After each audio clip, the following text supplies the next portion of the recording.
হইতে পারে, আমি একটা মিটিং আছি তো মিটিং এ শেষ হলো, আপনারা মেসেজ দিচ্ছি।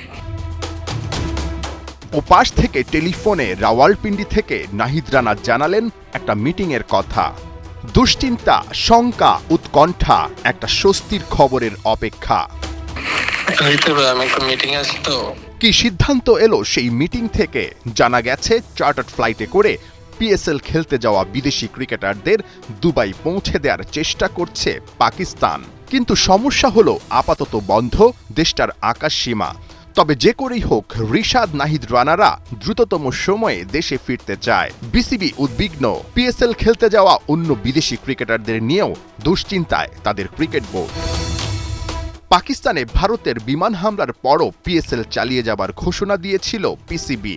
বৃহস্পতিবার দুপুরেও রিশাদ, নাহিদ রানাদের সোশ্যাল মিডিয়া হ্যান্ডেলে দারুণ ছবি লিখেছেন সবকিছুই ঠিকঠাক, কিন্তু ঘণ্টা কয়েকের মধ্যেই সব ওলটপালট। এবার ম্যাচ ভেন্যু রাওয়ালপিন্ডি স্টেডিয়ামেই ড্রোন হামলা, স্থগিত পিএসএল এর খেলা। ঘটনার ভয়াবহতার বর্ণনা দিয়েছেন পিএসএল কাভার করতে যাওয়া বাংলাদেশি সাংবাদিক। স্টেডিয়ামে আজকে যে হামলাটা হয়েছে তারপর থেকে কিন্তু আমরা দেখেছি যে এইখানে আসলে হেলিকপ্টার উঠছে, টহল দিচ্ছে পুলিশ, এবং রাস্তার যে ব্যস্ততা সেটাও আসলে কমে এসেছে। রাস্তায় আসলে ওরকম গাড়ি নেই। আমাদের আসলে রিশাদ এবং নাহিদদের সাথেও কথা হচ্ছিল, তারাও আসলে এই নিয়ে শঙ্কিত এবং তারাও আসলে দেশে ফিরতে চাচ্ছেন। আমাদের অবস্থা আসলে একই রকম অবস্থা, আসলে দিনকে দিন যত যাচ্ছে তত খারাপ হচ্ছে। থমথমে রাওয়ালপিন্ডি, অনিশ্চয়তায় রিশাদ, নাহিদরা।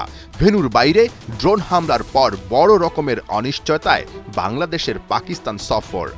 ইতিমধ্যেই বেঁকে বসেছেন সিনিয়র ক্রিকেটাররা। বিসিবিও ক্রিকেটারদের এমন অবস্থায় পাকিস্তান পাঠাতে চায় না।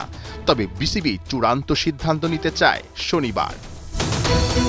নাহিয়ান বিন জসিম, ৭১।